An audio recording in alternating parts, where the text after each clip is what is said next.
Hello guys, সবাই কেমন আছেন? আশা করি সবাই ভালো আছেন। তো আমাদের বাড়ির রাশে একটা পুকুর আছে। এই পুকুরে স্নান করেছিলাম একটু আগে। তো আসুন দেখাই কীভাবে স্নান করেছিলাম। আসুন দেখাচ্ছি।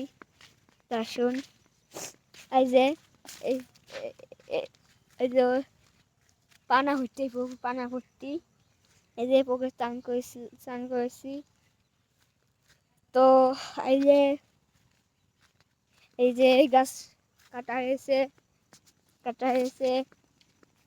তো আর কিছু দেখাবো। আসুন, হেবি ভয়ানক গাছ। গাছের তল দিয়ে যদি খালি রাত একটা সময় তো যদি না খায়, তাহলে ভূত বলে ডাকে। এই যে আমার পিছের তাল দেখছেন না, এ গাছতে আছে অনেক ভূত।